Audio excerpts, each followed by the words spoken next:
Start with the name of Allah, who is most kind and most merciful. Dear friends, Assalamu alaikum. My name is Adil Latif, and today we are going to discuss our topic, lecture number 6 regarding marketing management. And those students who have not studied previous lectures, first of all, they must go to the playlist and learn their previous lectures regarding the marketing management. और फिर आज हम जो topic marketing management का जो है marketing management Philip Kotler की है बुक है और इसका जो है चैप्टर नंबर 1 और आज जो टॉपिक हम डिस्कस कर रहे हैं वो है मार्केटिंग कॉन्सेप्ट्स। मार्केटिंग में बहुत से कॉन्सेप्ट्स होते हैं और 5 बेसिक कॉन्सेप्ट्स हैं जिनको हम यहाँ पे डिस्कस करेंगे वन बाय वन। तो अब यहाँ पर अगर हम देखें तो यहाँ पे जो है मार्केट मैनेजमेंट ओरिएंटेशन, बेसिकली जो है मार्केट मैनेजमेंट ओरिएंटेशन क्या होता है कि these are the different philosophers which guide the actions of marketer. उन्होंने मुख्तलिफ जो है फ़िलोसफर्स ने अपनी अपनी एक जो है मार्केटिंग के रिलेटेड कॉन्सेप्ट को एक्सप्लेन किया है कि ऐसी जो है फ़िलासफ़ीज़ बताई हैं जो कि एक मार्केटर को हेल्प आउट करती है उसकी एक्टिविटीज़ में। ठीक है, तो इसको हम कहते हैं मार्केटिंग मैनेजमेंट ओरिएंटेशन। अब यहाँ पे कुछ 5 बेसिक कॉन्सेप्ट्स हैं जिनको हम डिस्कस करेंगे। सबसे पहले जो है कॉन्सेप्ट है प्रोडक्शन कॉन्सेप्ट का। सेकंड पे हम पढ़ेंगे जी प्रोडक्ट कॉन्सेप्ट है, फिर सेलिंग कॉन्सेप्ट है, मार्केटिंग कॉन्सेप्ट है, होलिस्टिक सोसाइटल कॉन्सेप्ट जिसे हम कहते हैं, राइट। तो यहाँ पे सबसे पहला जो कॉन्सेप्ट है उसे हम कहते हैं जी प्रोडक्शन कॉन्सेप्ट। अब बेसिकली इसमें होता ये है कि प्रोडक्शन कॉन्सेप्ट में कि इट इज़ एन आइडिया और believe that consumer will favour the product that are available in a large amount. के ये बिलीव होता है मार्केटर का अकॉर्डिंग टू प्रोडक्शन कॉन्सेप्ट, ये बिलीव होता है, ये आइडिया होता है कि कंज्यूमर जो है हमारा या कस्टमर जो है वो हमारी प्रोडक्ट को विल फेवर या एक्सेप्ट द प्रोडक्ट्स, उसी प्रोडक्ट को एक्सेप्ट करता है या ज़्यादा फेवर करता है जो कि available in a large quantity, मतलब कि जो कि मार्केट में ज़्यादा तादाद में अवेलेबल हो, हाईली अफोर्डेबल हो, मतलब कि उसकी जो प्राइस है वो अफोर्डेबल हो, मतलब कस्टमर उसको अफोर्ड कर सके, ज़्यादा कॉस्टली उसकी प्राइस ना हो, मोर कन्वीनियंटली अवेलेबल और कस्टमर को इजीली जो है उसको जो है परचेज़ कर सके, उसको जो है अवेल करना, हासिल करना जो है कन्वीनियंट हो, आसान हो उस प्रोडक्ट को हासिल करना। ठीक है, तो एक तो प्रोडक्ट लार्ज क्वांटिटी में मौजूद हो, हाईली अफोर्डेबल हो, चीप प्राइस पे हो और ज़्यादा दूसरी तीसरी चीज़ के वो कन्वीनियंटली इजीली अवेलेबल हो मार्केट में। इन दिस केस ऑर्गेनाइजेशंस क्या करते हैं, मगर यहाँ पे भी जो है ऑर्गेनाइजेशंस जो होती हैं वो इनको अकॉर्डिंग जो कि प्रोडक्शन कॉन्सेप्ट को फॉलो कर रही होती हैं, तो उनका ज़्यादातर जो फोकस होता है वो प्रोडक्शन पे होता है कि ज़्यादा से ज़्यादा प्रोडक्ट को प्रोड्यूस किया जाए, मगर वो उस प्रोडक्शन के चक्कर में क्वालिटी को मेंटेन करना भूल जाते हैं। In the case of organisation जो है क्वालिटी ऑफ प्रोडक्ट पे ध्यान नहीं देती, वो इग्नोर कर देती है क्वालिटी को, just focus on the quantity. हाँ, तादाद पे फोकस किया जाता है, क्वालिटी को इग्नोर किया जाता है। जब इस तरह से किया जाता है तो lead the market toward the myopia, तो ये चीज़ भी उनको जो है मायोपिया की तरफ लेके जाती है। मायोपिया क्या होता है, एक एरर, ठीक है, गलती, या फिर मायोपिया कहते हैं मिसकॉन्सेप्शन, रॉन्ग बिलीव बना लेना, उसकी तरफ लेके जाता है। ठीक है, तो सिर्फ क्वांटिटी पर फोकस करना, क्वालिटी को इग्नोर करना भी बेवकूफ़ाना बात होती है। तो प्रोडक्शन में ये कॉन्सेप्ट था। अब हम नेक्स्ट जो बात कर रहे हैं वो हमारा है product concept. Concept suggest that consumer will favour those products having the quantity. हाँ, अकॉर्डिंग टू प्रोडक्ट कॉन्सेप्ट में उसका अलर्ट हो जाता है कि कस्टमर या कंज्यूमर जो है उस प्रोडक्ट को फेवर करेगा जो कि क्वालिटी में ज़्यादा हाई क्वालिटी की प्रोडक्ट है, उसकी परफॉर्मेंस इंक्रीज़्ड है, उसके अंदर ज़्यादा नंबर ऑफ़ फीचर्स हैं, उसके अंदर फंक्शनैलिटी बहुत ज़्यादा है, ठीक है, लॉन्ग लास्टिंग प्रोडक्ट है और उसकी क्वालिटी को जो है कंप्रोमाइज़ क्वालिटी पे बिल्कुल भी नहीं करते। तो प्रोडक्ट कॉन्सेप्ट में जो है इनका ये मानना है कि कस्टमर उसी प्रोडक्ट को परचेज़ करेगा ज़्यादा से ज़्यादा जो क्वालिटी वाइज अच्छी होगी, but we avoid the consumer needs and want. अब यहाँ पे भी एक मायोपिया है, मिसकंसेप्शन है कि हम क्वालिटी तो मेंटेन करते हैं मगर कंज्यूमर की नीड्स एंड वांट्स को जो है हम इग्नोर कर देते हैं। हो सकता है क्या पता क्वालिटी तो मेंटेन करें मगर कस्टमर की नीड एंड वांट के मुताबिक वो प्रोडक्ट ना हो। तो उस नीड एंड वांट को पूरा करने के लिए एक और कॉन्सेप्ट इंट्रोड्यूस करवाया गया जिसे हम बात करते हैं सेलिंग कॉन्सेप्ट। अब सेलिंग कॉन्सेप्ट क्या होता है कि concept suggest that the consumer will favour the product that contain large scale selling promotions. मतलब ये कि कस्टमर जो है इस बिलीव के मुताबिक कि कस्टमर या कंज्यूमर उसी प्रोडक्ट को ज़्यादा फेवर करेगा जो कि लार्ज सेलिंग, जिसकी सेल्स बहुत ज़्यादा हुई हैं, और जो है प्रमोशंस। ठीक हो गया, मतलब ये कि जो प्रोडक्ट ज़्यादा लोगों के सामने, ज़्यादा लार्ज अमाउंट ऑफ पीपल्स के सामने इंट्रोड्यूस की गई है, उनको जो है एडवर्टाइज़ किया गया है लार्ज लार्ज प्लेटफॉर्म्स पे, जो है लार्ज नंबर ऑफ कस्टमर्स के सामने, in front of large number of customers उस प्रोडक्ट को इंट्रोड्यूस करवाया गया है एडवर्टाइजमेंट के ज़रिए, एड्स के ज़रिए, या फिर उसकी सेल्स भी बहुत ज़्यादा इंक्रीज़ हुई है, तो वो प्रोडक्ट कस्टमर ज़्यादा चाहता है कि वो उसको फेवर करे। इसको हम कहते हैं telling and selling concept is use.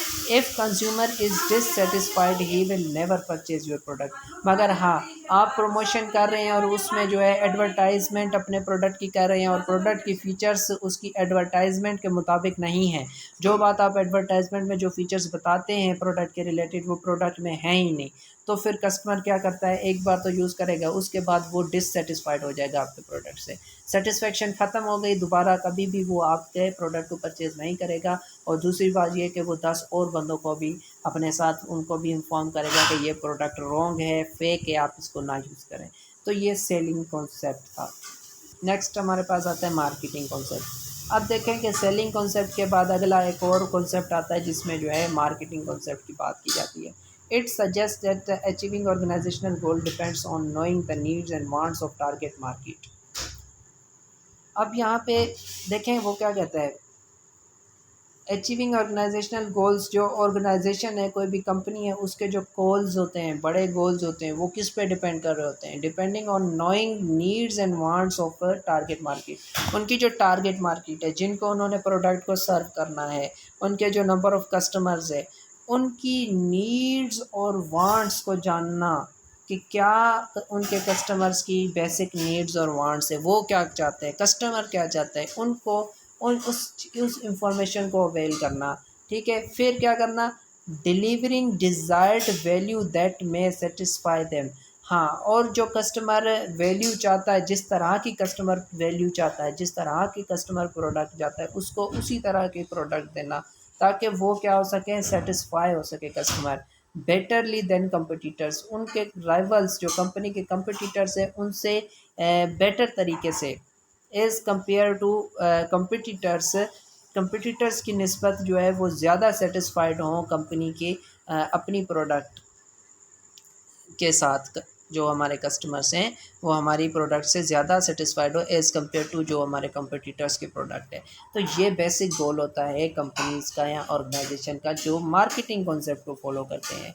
मगर यहाँ पे प्रॉब्लम होती है, प्रॉब्लम ये है कि organization is providing the good quality medicine. एक ऑर्गेनाइजेशन है वो अच्छी क्वालिटी की मेडिसिन तो दे रही है, but releasing the toxic waste to environment may be harmful for the society. अब यहाँ पे ऑर्गेनाइजेशन कस्टमर की नीड्स एंड वांट्स के मुताबिक अच्छी क्वालिटी की मेडिसिन तो बना रही है, मगर जो उस इलाके सोसाइटी के साथ जो फैक्ट्री बनाई है, उस फैक्ट्री से जो टॉक्सिक मटेरियल और वेस्ट रिलीज़ हो रहा है वो इन्वायरमेंट के लिए हार्मफुल हो रहा है, हार्मफुल है फॉर सोसाइटी के लोगों के लिए, वो हार्मफुल है। कम्युनिटी जो उसके साथ रहती है उस फैक्ट्री के साथ, वहाँ से जो टॉक्सिक वेस्ट निकल रहा है, फ़िज़ा में धुआं जा रहा है, तो वो जो है उस सोसाइटी को इफ़ेक्ट कर रहा है। तो ये चीज़ हम यहाँ पे जो है सोसाइटियल वेलफेयर और प्रोटेक्शन की बात इस कॉन्सेप्ट में नहीं होती। कौन से कॉन्सेप्ट में नहीं होती, मार्केटिंग कॉन्सेप्ट में, कि कस्टमर के सेटिस्फेक्शन की तो ये बात करता है, मगर ये सोसाइटी की वेलफेयर की बात नहीं करता कॉन्सेप्ट, तो इसलिए अभी इसको भी रॉन्ग कंसिडर किया जाता है। तो उसके बाद हमने जो है एक और मार्केटिंग कॉन्सेप्ट जो है मार्केटर्स ने, फिलोसफर्स ने इंट्रोड्यूस करवाया, जिसे हम कहते हैं holistic marketing. It is based on development, design, implementation of marketing program, process and activities. क्या कहता है कि होलिस्टिक कॉन्सेप्ट, मार्केटिंग कॉन्सेप्ट जो है किस पे बेस कर रहा है, कि हमने बनाना है, डिज़ाइन करना है और इम्प्लीमेंट, अमल में लाना है ऐसा मार्केटिंग प्रोग्राम, मार्केटिंग प्लान, ठीक है, प्रोसेसेस, मार्केटिंग के रिलेटेड जो प्रोग्राम्स हैं, प्रोसेसेस हैं और एक्टिविटीज़ हैं, उनको इस तरह से जो है डिज़ाइन करना है और इम्प्लीमेंट करना है, डेवलप करना है। That determine the breadth of interdependencies, ठीक हो गया, जो कि बहुत ही पुरअसर हों, ठीक है, इफ़ेक्टिव हों, ठीक है। It suggest that everything matters in marketing, कि वो ये बात कर रहा है, ये होलिस्टिक मार्केटिंग कॉन्सेप्ट के हर चीज़ इंपॉर्टेंस रखती है मार्केटिंग के अंदर। कस्टमर सेटिस्फेक्शन भी, उसको भी मेंटेन करना है, सोसाइटल वेलफेयर को भी देखना है, और इसलिए जो है कंपनी के जो है अपने गोल्स और प्रॉफिट कितना अचीव करना है उनको भी देखना है। एम्प्लॉयज़ की भी बात होती है, होलिस्टिक मार्केट में हर एक चीज़ की को नोटिफाई किया जाता है। अब हम जो है कुछ टाइप्स पढ़ेंगे होलिस्टिक मार्केटिंग की, जो है कुछ टाइप्स हैं या डायमेंशंस जिसे हम कहते हैं। तो होलिस्टिक मार्केटिंग की कुछ डायमेंशंस को स्टडी कर लेते हैं, ठीक है। सबसे पहले जो है यहाँ पे होती है इंटरनल मार्केटिंग।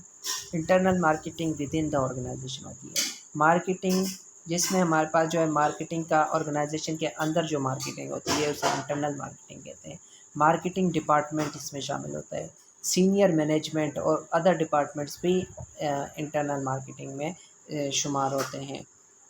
और इसी इंटरनल मार्केटिंग की बात की जाए, ये सारा नीचे तक आ रहा है। इंटरनल मार्केटिंग की बात की जाए तो it is the task of, basic इसका क्या काम होता है कि इनके पास टास्क होता है कि task of hiring, training and motivating every employees to serve the customers.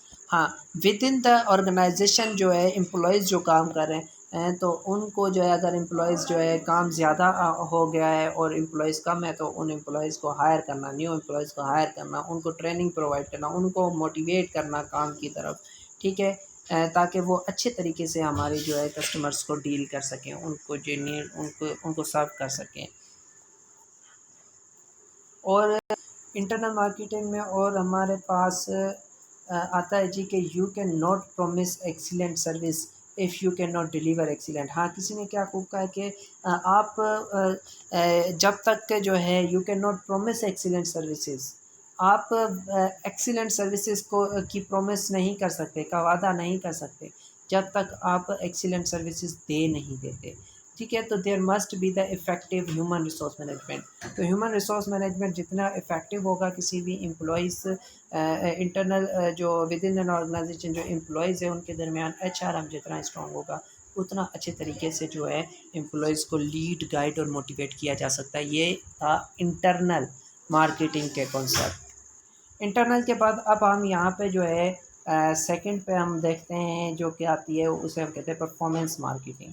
Performance से नाम से ही पता है कि हम जो है परफॉर्मेंस को मेजर करते हैं, ठीक है, जिसमें हमारे पास सेल्स रेवेन्यू, भाई इस साल कितना सेल्स हमारा रेवेन्यू जनरेट हुआ, एथिक्स को काउंट किया जाता है, इन्वायरमेंट को काउंट किया जाता है, कस्टमर क्वालिटी क्या है, लीगल कम्युनिटी लीगलिटी क्या है, मतलब कि लॉज कौन से हैं, रूल्स कौन से हैं, कम्युनिटी और ब्रांड इमेज वगैरह आ जाते हैं जिनको मेजर किया जाता है परफॉर्मेंस मार्केटिंग में। प्रॉफिट कितना जनरेट हुआ है, ठीक है, और हमने प्रोडक्शन कितनी की है, और हमारे जो है सेल्स कितनी हुई हैं, ठीक है। ये इट्स ऑल अबाउट के मेजरमेंट, हम सारा ओवरऑल परफॉर्मेंस जो है, एम्प्लॉयज़ किस तरह से काम कर रहे हैं, कितने कितनी एफिशिएंसी के साथ काम कर रहे हैं, ठीक है। तो ये परफॉर्मेंस पूरा डेटा होता है जो कि मेजर होता है। तो इसमें अगर हम बात करें परफॉर्मेंस मार्केटिंग की, तो यहाँ पे marketers must understand both financial and non financial returns to the business and society. इसमें क्या होता है परफॉर्मेंस मार्केटिंग में कि मार्केटर को पता होना चाहिए कि कौन से फाइनेंशियल और नॉन फाइनेंशियल रिटर्न्स हैं, ठीक हो गया, जो कि आ रहे हैं बिजनेस में, इंटर हो रहे हैं, प्रॉफिट्स कौन से फाइनेंशियल और नॉन फाइनेंशियल बेनिफिट्स हैं जो कि बिजनेस को मिल रहे हैं एंड फ्रॉम सोसाइटी। अब यहाँ पे देखते हैं कि मार्केटिंग प्रोग्राम एक्टिविटीज़, इसमें जो है कि marketers have to focus on organization performance as well as whole. अब यहाँ पे मार्केटर्स को क्या करना होता है कि ओवरऑल परफॉर्मेंस क्या जा रही है ऑर्गेनाइजेशन की, उसको जो है मेजर करना होता है, उस पर फोकस देना होता है। और यहाँ पे जो है फोकस ऑन मार्केटिंग एक्सपेंडिचर्स, हमारा खर्चा कितना हुआ इस साल, जो हमने चीज़ें परचेज़ की, गुड्स रॉ मटेरियल को फिनिश गुड में, एम्प्लॉयज़ की सैलरी दी और स्टेशनरी का सामान, मशीनरीज़, इक्विपमेंट्स परचेज़ किए, ठीक है। तो ये सारे एक्सपेंडिचर्स कहलाते हैं और ये कितना हुआ इन फाइनेंशियल रिटर्न्स में, ठीक हो गया। तो फाइनेंशियल जो हमें प्रॉफिट हुआ तो उसमें हमारा एक्सपेंस कितना लगा।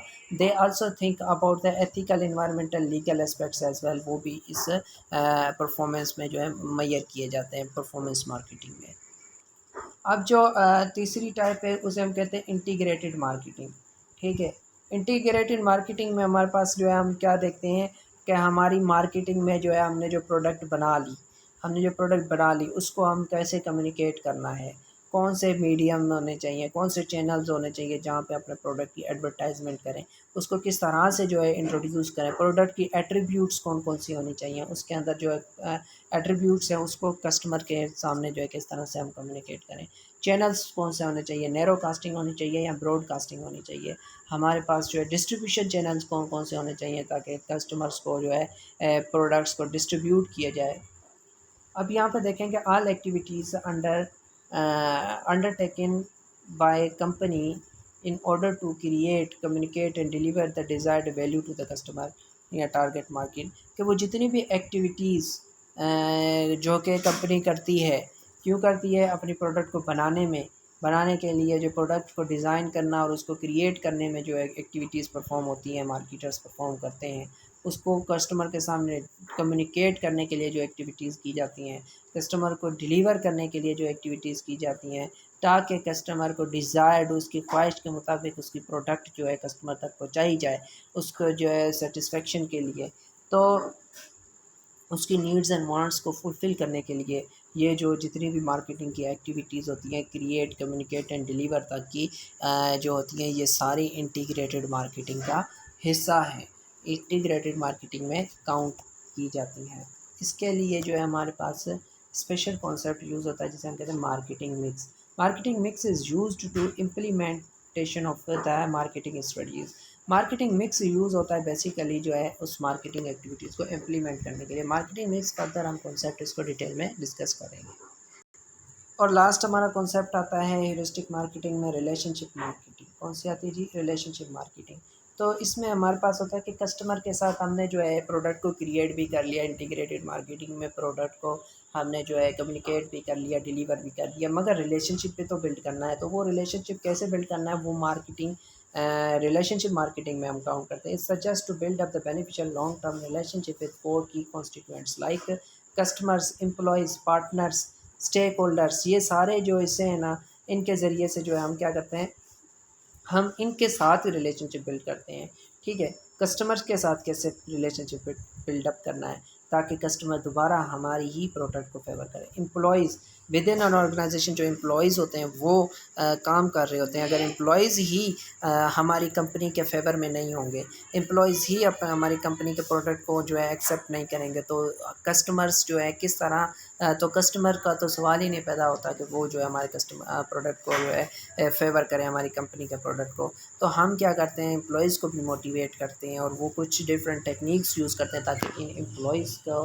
के रिलेशनशिप इनके साथ जो है अच्छा बिल्ड हो सके। पार्टनर्स एंड शेयर होल्डर्स के साथ भी जो है हम जो है रिलेशनशिप बिल्ड करते हैं ताकि हमारे शेयर होल्डर्स जो हैं वो हमारा पार्टनर्स कहलाते हैं और हमारे कंपनी के शेयर्स वो परचेज़ करें और जिससे हमें जो है फाइनेंशियल रिसोर्सेज वगैरह मिलते हैं, ठीक है। और members of the financial communities, उनके साथ रिलेशनशिप कायम करना। अब हमें पता है कि एक ही मार्केटर जो है सारे काम अंजाम नहीं दे सकता। एक मार्केटर अकेला जो है प्रोडक्ट को क्रिएट और कम्युनिकेट और डिलीवर नहीं कर सकता कस्टमर को सुपीरियर वैल्यूज़ जो है वो सही तरीके से, उसको हेल्प चाहिए होती है। मुख्तलिफ जो है within organization different departments होते हैं, उनकी हेल्प चाहिए होती है, एम्प्लॉयज़ की हेल्प चाहिए होती है, ठीक है। उसके अलावा कस्टमर का जो है उनके साथ रिलेशनशिप बिल्डअप करना होता है, पार्टनर्स के साथ हो तो क्या होता है कि उसके लिए रिलेशनशिप मार्केटिंग एक इम्पोर्टेंट रोल प्ले करती है। As a marketer can not solely अकेले जो है deliver superior value to the customer, so marketer need the help of these other components to deliver the superior values. अगर हम चाहते हैं कि सुपीरियर वैल्यूज़ कस्टमर को दें और उसको जो है हाईली सेटिस्फाई करें, तो आपको जो है बाकी डिपार्टमेंट्स की, बाकी मेंबर्स की हेल्प की ज़रूरत होती है और वो हेल्प तभी हासिल होती है जब आपके रिलेशनशिप्स अच्छे हों। और रिलेशनशिप अच्छे होने के लिए रिलेशनशिप मार्केटिंग अहम किरदार अदा करती है। तो फ्रेंड्स होप सो कि आपको जो है ये मार्केटिंग के कॉन्सेप्ट्स जो हम पढ़ रहे हैं चैप्टर नंबर 1 में, ये आपको क्लियर होते होंगे और काफ़ी आपको हेल्प होती होगी। वीडियोस अच्छी लगे तो इसको कमेंट बॉक्स में कमेंट लाजमी करें ताकि हमें मोटिवेशन हासिल हो और आप मज़ीद वीडियोस इस तरह की आप तक आपके सामने जो है ला सकें। टेक केयर, अब तक के लिए दीजिए इजाज़त। टेक केयर एंड अल्लाह हाफ़िज़।